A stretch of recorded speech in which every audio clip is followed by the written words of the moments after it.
Hello, everyone. I'm glad that you managed to join us. We are here to discuss something of very high level and importance, which is the professional of engineering educator. And based on that, we are going to present you the only existing global standard for professional engineer educator and the title corresponding, which is iPEER. My name is José Carlos Quadrado. I'm the president of NIE and of the Enter Network, and I'm very happy to be with you today. Raja. Okay, thank you, Jose. Just a warning again, the session will be recorded to share later on YouTube. So please, if you don't want to be included, by all means, you can switch off your camera. If you want to be included, just keep the camera on. Okay, so like Jose said, this session is focused on professional registration. So we'll be covering some of the information regarding this iPEER professional registration framework. What it is, why it matters, and how it can benefit you and your career as an engineering educator. I'm Raja Thukir, a senior university teacher at the University of Sheffield, United Kingdom. Okay, let's move on. So we want this session to be as interactive as possible, engaging. So please, by all means, you can put your messages in the chat or question in Q&A session, or raise your hand to ask a question as we go along through the PowerPoint slides. Okay. Raja, if I may, just to point out that this has been organized by SEFI, the European Society for Engineering Education, in particular for the special interest group in quality assurance and accreditation. Go ahead, okay. Raja. Thank you, Jose. Okay, so just to do a little icebreaker before we move on. So, you know, most of the people have some level of titles and recognition, post-nominals after the name, like PhD or MSc or CEng or Euroing. So if you like to share those in the chat, you know, so me and Jose have shared ours on the first slide. So it's nice to see what kind of titles other people have, because there's quite a variety across the world. So we'll give a moment to people if anybody wants to share. Oh, very nice. MSc, PhD. Senior Fellow of Higher Education Academy, PG Cert, MBA, PhD, MSc, PhD, PhD, Biang, Amang, Siang. I like the BSc for now. That's good. That shows I want another one. I want more. Very good. Yeah, that's good. Yeah. Yep. Oh, very nice. Yeah. Fellow of IET. Very nice. ONC, HNC. Yeah. Senior Fellow for Higher Education Academy, PhD. I say, we see you have a good sample. Yeah. Huh? Thank you. MA. So we got a quite a variety of post-nominals shared by people already. Let's move on and see what this new iPEER can bring to your career progression. Okay, so in engineering education, we often have professional standard to prove our technical competence, like people have shared CEng and PhD and Euroing and various other. But one thing which is missing is about the educational dimension of as an engineering educator, and iPEER fill that gap, and it acknowledges the leadership within engineering education, help engineering educator to promote and develop their educational side of credibility, and it also can support the promotions and fellowship recognition pathways for various different organizations. And the most important thing is it demonstrates the commitment to excellence in higher education. And what is International Professional Engineering Educator Registry, or iPEER in short? It was established in 2021 by Interprofessional Network, and this is the only global recognized regulatory body of profession 2311 engineering educator under the international standard classification of occupation defined by United Nations International Labour Organization, and is supported by leading international engineering education bodies. And it integrates various different dimensions of engineering educator: pedagogy, innovation, research, educational leadership, and manual, lots of things as an educator we do on day-to-day basis. Okay, I'm gonna hand over to Jose to take Yes, over of from here. course. Well, this is a voluntary process, so it's not mandatory, well, in most places, and it's basically credentializes the engineering educators, like in any profession. According to Rogers diffusion curve, we are at the stage of early adopters, so the pioneers, innovators already are enrolled around. And will go to the early majority, hopefully, during the next years. There are countries where educators freely already completed the register, over 4,000 applicants in itself. But the most important thing is not just to get a number or a list or anything, is to guarantee that this induces the educators to improve somehow. Okay, here you have the QR code where you can actually scan and go and see how it's happened, but we'll try to explain a little bit more as it goes. Go ahead. So, Raja, can you move to the next one? Yes. So let me give you just 4 examples where we have nationwide impact. Just before of that, like any UN body, they have no money. They do not put the money out front of from that, so it has to be self-sustained, and is completely volunteer for anyone. And then the states either accept it, incorporate it, or just organization do. So let me go through these 4 different places in 4 different continents. We'll start with Europe. Europe in Portugal, which is a small country, they regulate the profession of engineers, and they were lacking something to help regulate, especially for seniors levels of education, that guarantee they were really engineers and not just engineering. They were more than just engineers, they were also engineer educators. And therefore, they start regulating, and now it's mandatory in order to become senior engineer in education and research that you get this iPEER. Otherwise, you have to go through a very complex process with very seldom elements, and nobody actually managed outside the iPEER.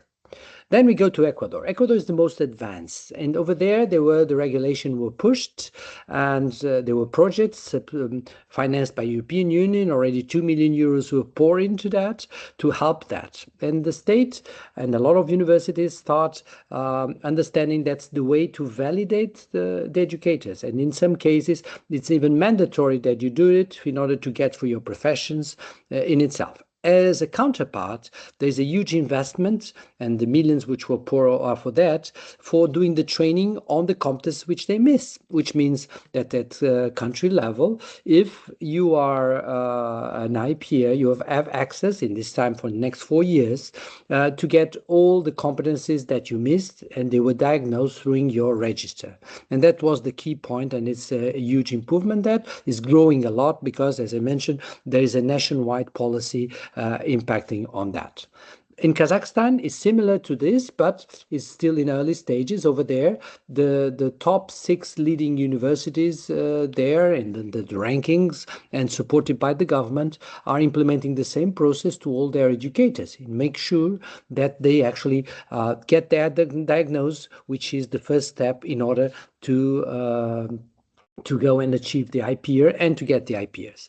Another small thing in Africa, Burundi, a small country, the poorest country in the world, over there, there's also been some investment now, even European Union is putting there, but is mostly derived because the World Bank needs this as part of their support aid for higher education in terms of engineering.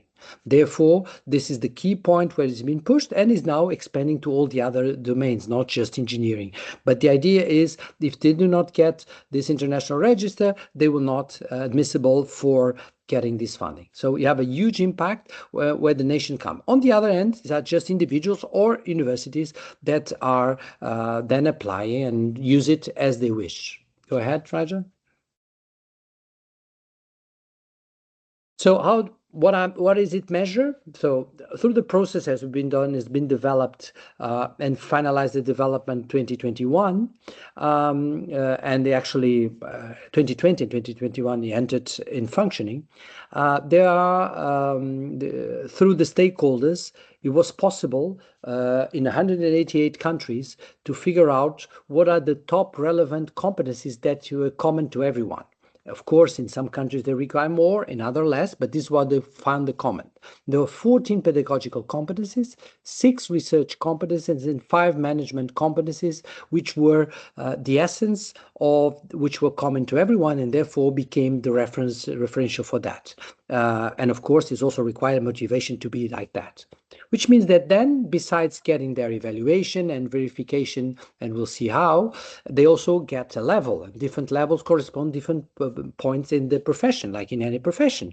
They start becoming educators, then they will become effective educators, they will reach outcome-based educators, they can get to scholar educators, and some will continue as education researchers or senior education researchers. But all of them will have this IPEER, the International Professional Educator Register, as a recognition as a professional, again, with the different levels associated.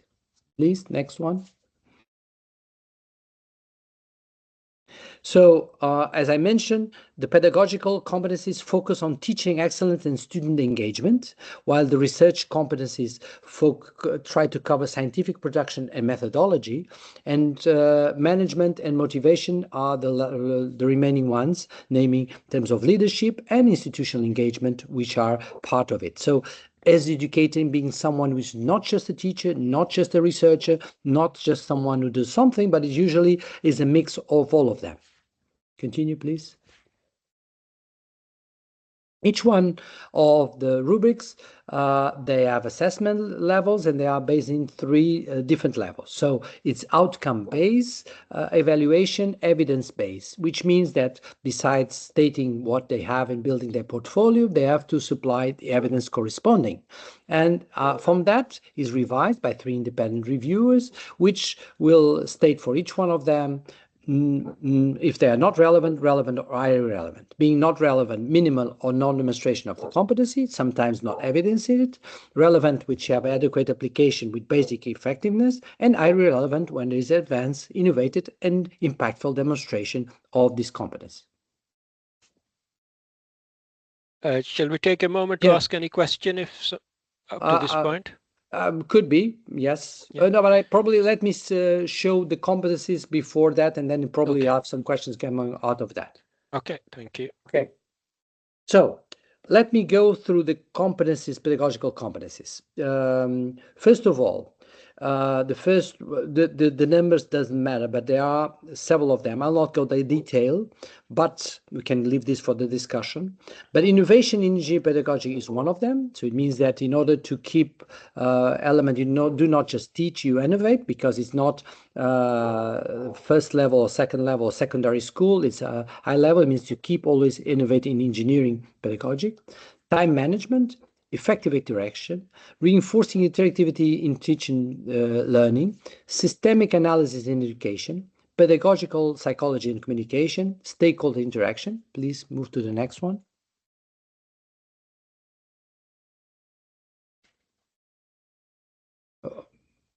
We have a question here. Student engagement looks important. We'll see how we'll move that at some point. Okay. And it's important actually to measurement student engagement as well. Okay.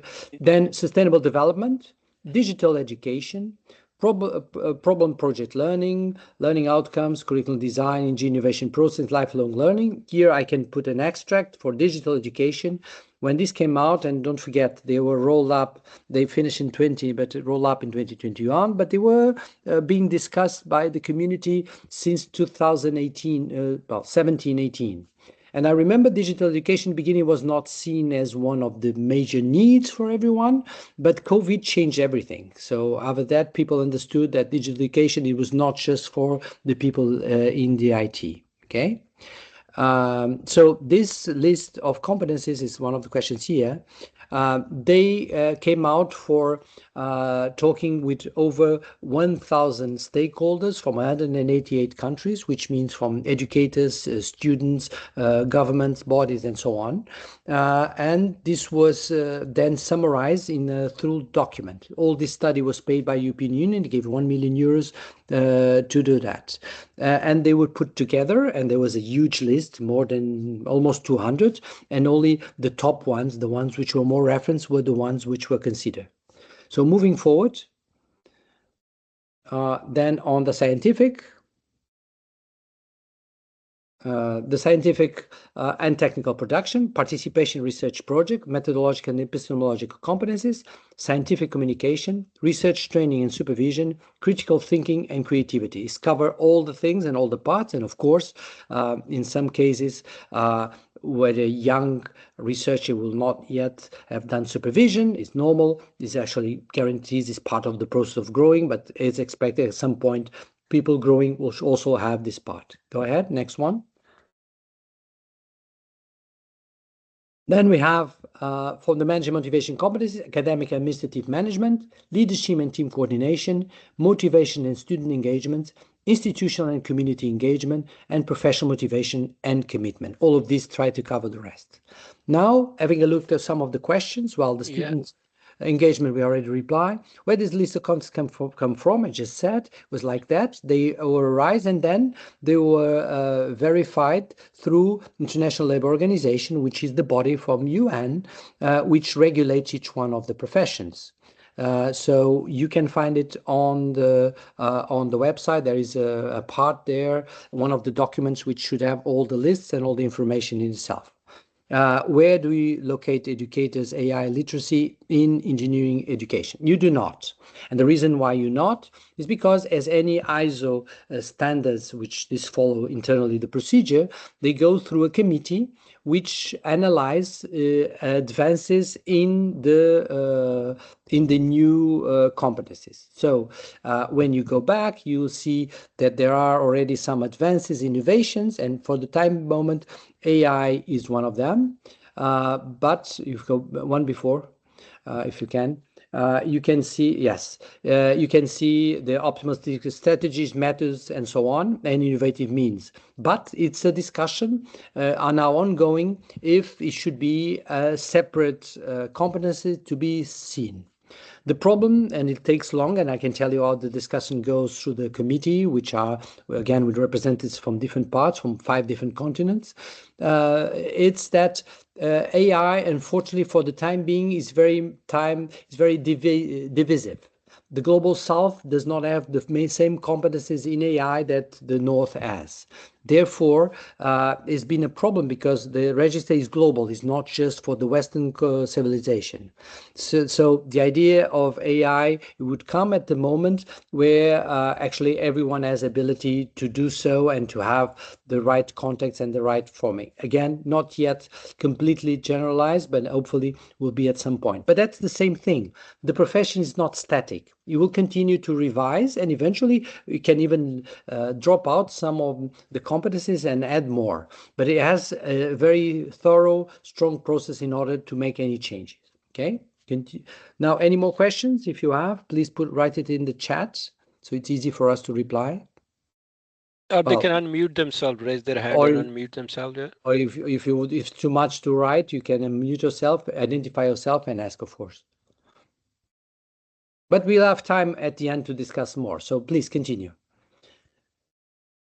So one of the key important things is that this is aligned, and the fact that you have professional educator is aligned with the accreditation of the programs in different parts. For example, in Europe, and I take the case of Europe, EURACE label, which is awarded by the agencies under the NIE, which is the network of accreditation agencies. Basically, there is one of the requirements which is about the staff and about the needs for doing that. So if the educators require our IPEERs, this requirement is met immediately, making the process of accreditation of the programs much simpler and much easier, since the reviews do not need to go through the CVs of the educators and to analyze all of that. So basically, with that, it is one of the ways that it can help to have IPEERs in your university for the accreditation process. Continue, please. Another one is the rankings. Rankings are a lot of discussion, not always peaceful, but they always have something which has to do with recognition. For example, the QS has international faculty recognition, and the fact that you have the faculty which is registered under the UN, it counts as international faculty recognition. Therefore, it's a way to support the verification of this point, and it's something that they can go through that. The idea is when you go through the programs and you go through the rankings through the programs, there are several data. And of course, why is it important for this recognition? Is because it shows that you are matching your evaluators like the other ones in the world. And that's the key point coming from that. Okay, so I can move forward. We got a question here, a couple of questions. On the question, I just thought about some kind of similarity between publishing by UNESCO, more the general for the yes. So UNESCO is about regulation the educators, and that's usually a good question. Why we're talking about ILO and not UNESCO? UNESCO regulates the programs, regulates the teachers' competencies that you should have on that, but do not the profession. The profession is regulated by International Labour Organization, which is the other branch of UN, where the things are there. And they do not operate based on committees. While UNESCO has a committee that generates documents that then are approved, ILO operates based on countries' representatives, which then will be giving their inputs in terms of the decisions of the different professions. And this is the reason why it's one of a lot of people don't know it, is one of the few bodies in the world that works very well to guarantee that we can operate across the globe. I'll give you an example. Nowadays, through a specific policy, which I will not comment, of United States, they withdrew for over 130 agencies of United Nations, but they did not, including, I think, UNESCO, but they did not withdraw from ILO and actually reinforced their budget and their participation in ILO because they understand the value of the professional regulation. So this is not, this register is not an academic register. It is a professional register that regulates the way that the bodies function and how they cooperate globally across the world. Okay, you're welcome. So this welcome was because, that clarifies. Thanks a lot. You're more than welcome. So let's continue. So you go for that, Raja? Yeah, I will go for that. Just to summarize some of the key features of IPEER. So it's globally recognized, like Jose has covered, is implemented in a number of different countries, Ecuador and Burundi and Kazakhstan. And because sets a benchmark for engineer educator. So at the moment is 40 countries covered in the list above. Adopting, and we're getting around 4,000 applications from those countries as well. And another benefit it offers is provide a comprehensive assessments of our educators' career, and the three reviewer give you a detailed feedback on all areas of competencies, and that can be used for future professional development. And also some of the universities, they use iPEER to identify area of improvements and strengthen their faculty development program as well. So there are lots of benefits in there for iPEER registry. A little bit more summary about what it's going to bring to individuals and the institutions. So for individual is strengthen the professional identity as an engineering educator. So we all engineers, but engineering educator is slightly different, where we take the role to inform the young generation of the complexity, and we want them to do well and come with new solution to complex problems. Support educational fellowships and international collaboration. So there is opportunity there, because this accreditation is growing across different regions of the world. So it open up lots of collaboration opportunities, where you can collaborate people on the registers sharing the same kind of ethos. There are research collaboration opportunity can rise from there as well. And it's an external benchmarking for educational excellence. For institution, is a global Raja, if reputation. you allow me, for individuals, Yeah. just to clarify something, a lot of questions come out through that. This is not just for engineers, or for engineer educators being a profession. And Yeah. some of the engineer educators are not engineers. They can be linguists, they can be administrative, it can be anything. Yeah. So as long as they're involved in the training of engineers, they qualify to become members of engineering educators. So you do not need to be an engineer to become an iPEER. You do need to be teaching engineering programs in some capacity. Go ahead, sorry. Okay, thank you. So for institution, it provides global reputation in terms of QS ranking, sport international quality assurance, like aligned with EUROSIC label, and various other accreditation bodies will be looking into that as well. And most importantly, it builds a community of internationally recognized educators under the same framework. So, and I see iPEER as both personally and strategically beneficial because it complements the educational fellowship by adding discipline-specific, globally recognized dimension. And for the universities, iPEER recognize staff strengths and international education standings in the engineering education. So how can you apply? That's the most important question probably people will be asking. So there is a website, interprof.org. You can register on there, and it's completely online, and you can prepare your evidence and submit through those online form.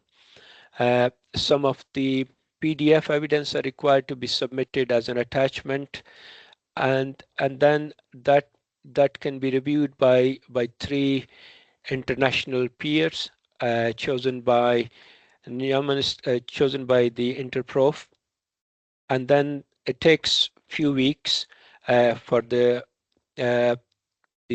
review process to go through, and then you receive a decision about that. And there are 6 different levels of it. So based on your evidence and your career history, there is opportunity that people can achieve any of those levels.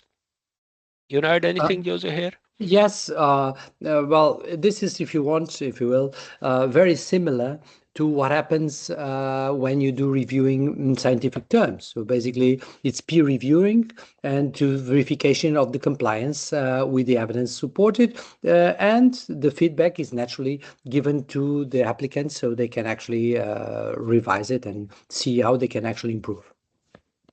And Go ahead. the successful candidate, they receive a certificate and also a pin Yeah. as well. And Yeah, we yes. I think we can leave this for later on because I yeah. think we have a place to do that. But the idea is they have full management of their data, of course, what they want to show, how they want to show, what want to be visible, and so on, of course, because it has to be fulfilling the European data protection regulations, which is one of the strongest in the planet anyway.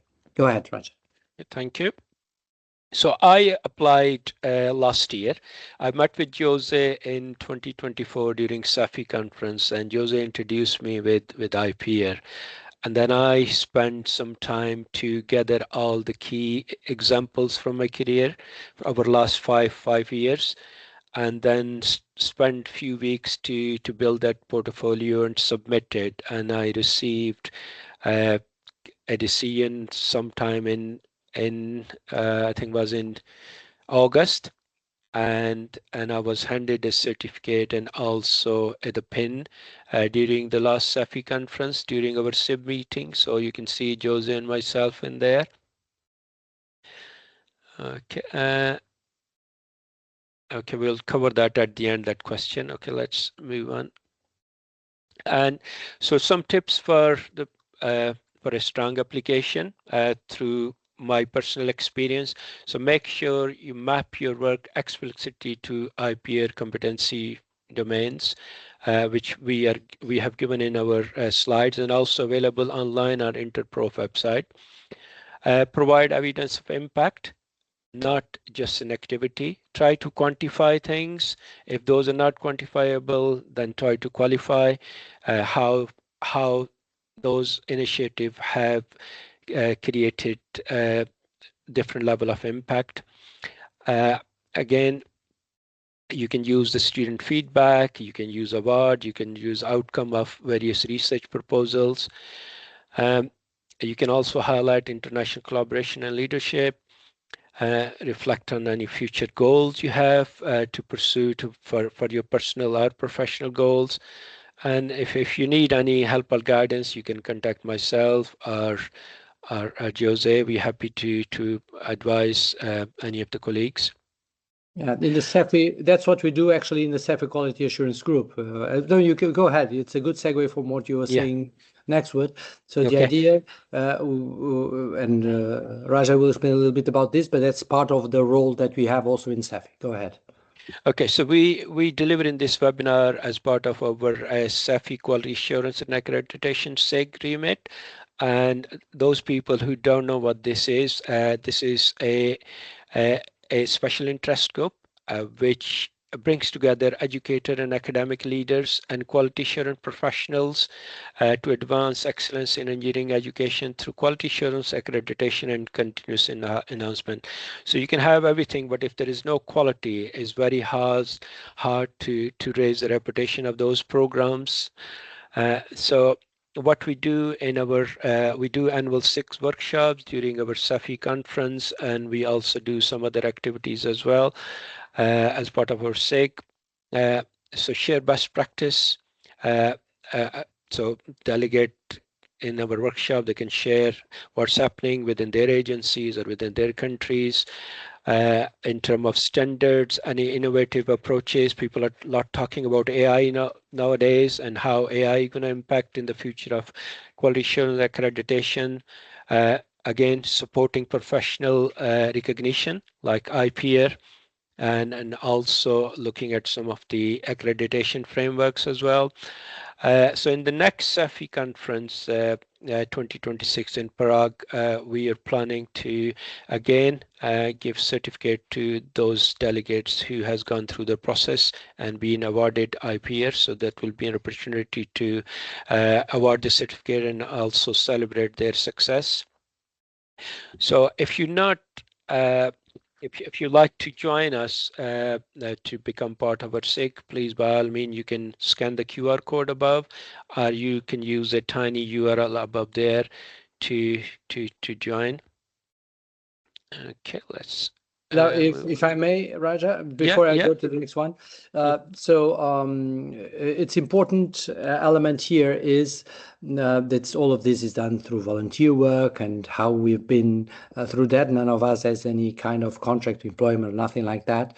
But the idea of SEFI and through the SIG is to support the people who want to help developing these connections, understanding through quality assurance and accreditation, including individuals. And this awarding ceremony is just a presentation which we do in the SEFI, we did it last year, but also done in other similar institutions, like for example in SEE, United States, in LACSE, in Latin America, in EduCom, in Asia. So it exists in different parts where actually these things become visible, and SEFI is actually one of them. Before we move to the next slide, we have some questions here. So let's go through all of them. Who are the international experts? How to become international expert? And how we accredit international experts. So international experts are those volunteers which are willing to support in the process of reviewing. The first thing they need to review themselves, and they have to have a level of scholarly educator upwards, or educator researcher or senior educator research. Only those are qualified as international experts. So they are accredited in the sense that as a peer review, they already submitted themselves and they have a very high level of classification to that. You talk about the next question, about program accreditation, for example, ERAS. What about institution accreditation of HI? This should encompass also skill assurance of educators, shouldn't it? Yes. Actually, when you go through institutional accreditation, one of the things is going to the support or let's say resources, including human resources, one of them as well. Now, the problem is they are not largely recognized international standards for institutional accreditation. There are regionals, there are small parts, but national, and in some cases even institutional to do that, but not that many. So the institutional accreditation should also have that, but we do not have a global standard, therefore it was not mentioned here. But every standard that looks into quality of the resources, human resources for the educators and for the programs, yes. Also, in terms of institutional accreditation, a lot of times they do sampling in terms of programs, which means that they will not consider all the staff. Therefore, might in some cases be of less important, but still is important. Another question. Can you provide more information about the assessment? What kind of material has to be produced by Educator? One could argue that only CV and statement given partial view of education portfolio of an Educator. Absolutely. So this is why the information is free to upload by the person. So how does it work? You first fill up a form where you explain in your own words as you wish, and actually currently in 12 different languages, but the idea through the UN is to go in all language recognized under the United Nations. You simply explain exactly how you think, why do you think you have a specific competence, and which level of attainment do you have for it. And then based on that, and each one of them, you do that, and you can upload evidence. The evidence can be anything from recording videos of something that you want to do, from certificates, from publications, for anything that you feel that will explain why you have this competence. Give an example. Sustainable development. You can simply say, well, look, I'm a PhD in sustainable development, therefore I have mastered these competencies. One way, done. Other can say, well, I can prove here that I've been in several missions, UN missions through sustainable development, humanitarian operations, therefore you can see also have it here. It's another way to show it. I'm talking about excelling even that. Other can say, well, I've been teaching that and this is the output that I get, this is the results of the evaluations, these are the feeling. All of these are elements, because on the other side there are three colleagues, three peers, which will evaluate to see if what's stated and the evidence they provide are unequivocally the ones that allow you to show that you have the competence and which level do you have. If not, that's basically there is not a problem into that. You simply you need to improve this or to show better like this. And usually the peers, they also give some examples. You could, for example, do in your case that or that. Again, this is done by other colleagues which have been experts in the sense that they've been done it already and they attain a huge level. It means they know how to do it. Okay. Then another question here. Is for you, Raja. Okay, yeah, thanks, Manuela. Yes, I do have a HEA fellowship. There are some similarities in there, but IPEER competency frame is kind of mostly focused around engineering educators. So you can draw an example in there. The HEA fellowship is a very generic and applicable to almost any kind of profession. So there's some uniqueness in IPEER. Okay. Uh, Okay, so Next one. I how do you Shall we take value? at the end? Well, it's up to you. But just one, so I think we can do this Okay. one. How do you value the Washington Accord? In my understanding, it's regulate the quality standards of some leading accreditation bodies, but that does not mean necessarily they're not signatories are less qualified. What do you think? Well, the Washington Accord is one of the accords under the International Engineering Alliance. And actually, this is some of the things we discuss also into our six, just to let you know. For example, the CEO of ABET is one of our SIG members, and he's also a SEFI member, and therefore he participates actively in our team. But the idea is the Washington Accord is an agreement which is mostly political. So it's not about quality, it's about jurisdiction and impact of jurisdiction. For example, if the agency does an accreditation process in their jurisdiction, it's recognized by the others, but if it does it outside the jurisdiction, does not be recognized. For example, every accreditation the ABET does outside the United States is not recognized by the other partners, although the quality is the same and is recognized when it's in US, but not outside. Again, that's politics getting to involve. So calling me, it's not necessarily that to be good or to be bad in terms of the programs. I think quality assurance is always good, and you can go through the process, but of course you should file out those which adjust more to you and what you're looking for. The final topic on that is that this recognition, professional recognition, is an add-on for all the systems, including Washington Accord, and there are some agencies under Washington Accord which are already using it as verification of their part of the staff. And the final one is they're like one IP certificate for 3 sub-certificates depending on the level of competencies. There is only the certificate iPEER is for everyone. So it means that you are a professional of engineer educator register, period. And then the different level and competencies is attached to it. And basically you go and you can increase and you through your life, naturally you will evolve. You'll have more competencies a few years onwards in education that you had when you started, because you did more research, you did more training, you did more supervision, you did more experimentation, pedagogical advances, and so on. So it's normal that it goes through that. Okay, so I think we can move now. And after 4 years, you can reapply to increase the level as well. There's one more question from Becky. So you can apply for accreditation as an individual and or as an institution. Do you want to cover that, Jose? Well, I didn't see it, but okay. Yes, you can. There's always an institutional application period. Sorry, it's only individual application period. But in some cases, the institutions apply as a group. So they contact the register and said, like, we'd like to register all of our educators or this kind of educators or whatever. And it can also be done through that. But again, then it generates an individual pass that the person will use to do the registration. But normally it's volunteer individual work. It's each one does it when they want and as they want. If they do not achieve the registration, there is no reference whatsoever of it. So it's not going to be displayed any attempt because they can always improve it and based on the review, get a better review. Okay. Can we move to the next one, Raja? Yeah.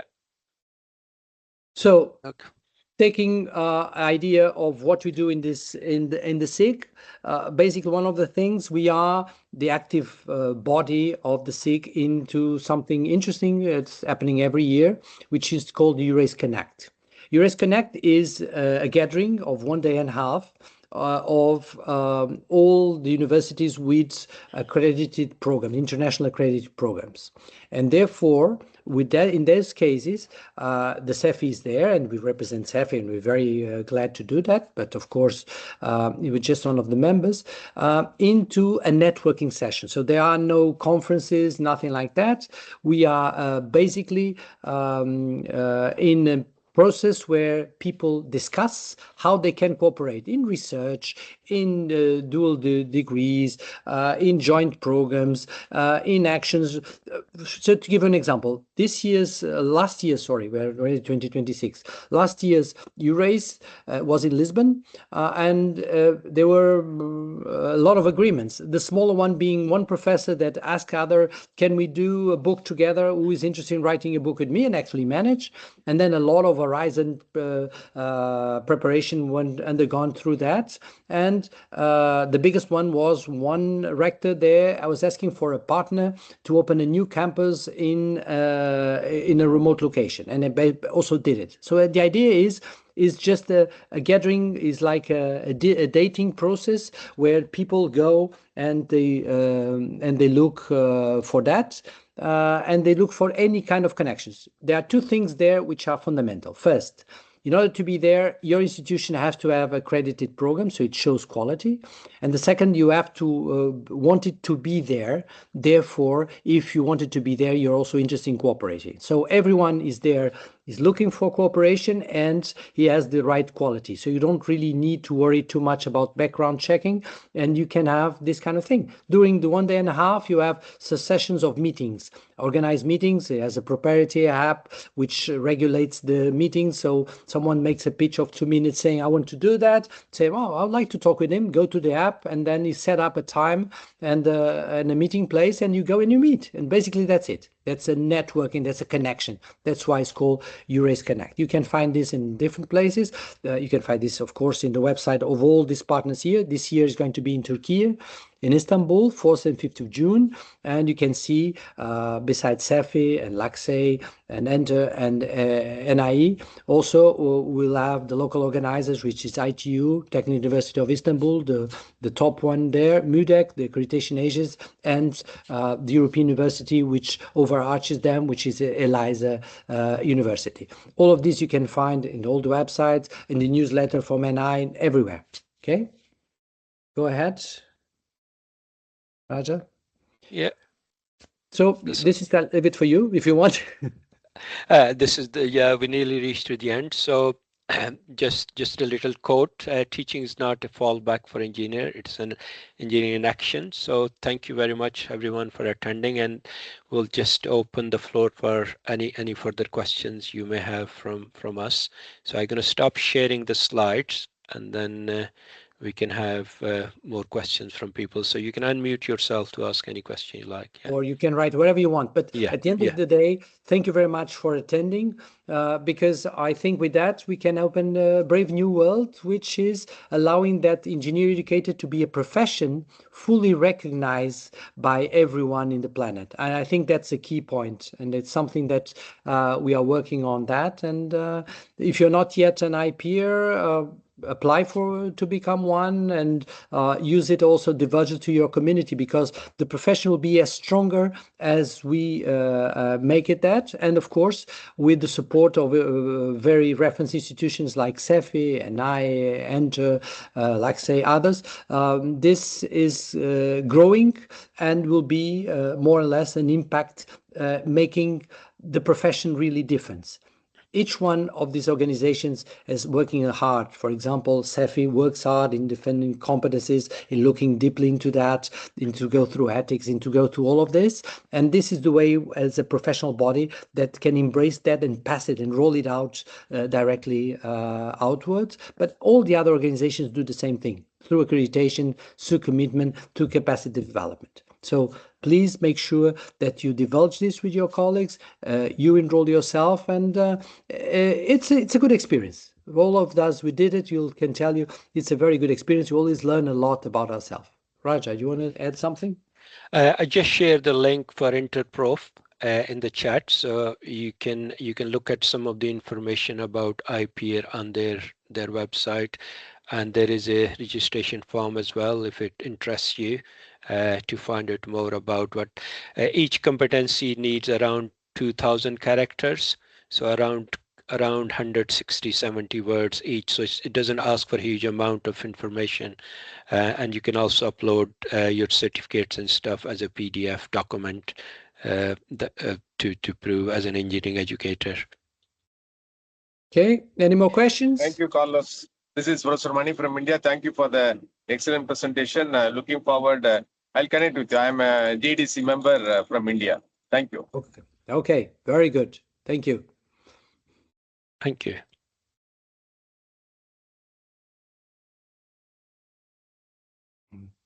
Well, in the documents, Michelle, you said, I don't know it directly, but in the documents they are there. But if you cannot find it, go through, there's a secretariat associated with that. Just write to them and ask for support. They'll give you all the support in itself. Okay. The idea, colleagues, is try it yourself, and then you understand the value and you see how it can go.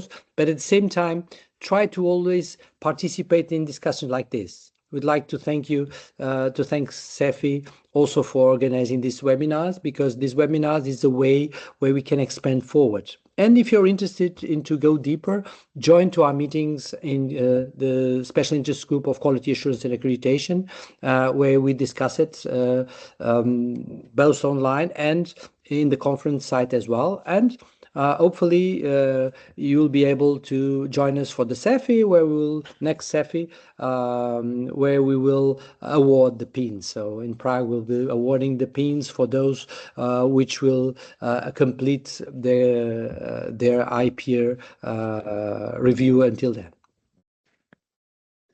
Okay, we will allow a moment if anybody else want to ask any further question. You can unmute yourself to ask question if you like. If not, thank you very much, and looking forward to see you guys in person in the SEFI conference or anywhere else.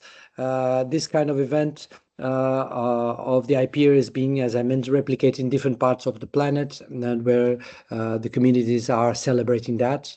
And there are very good examples. I can tell you one where we're almost finalizing. There's not questions now. If there are, please put in the chat.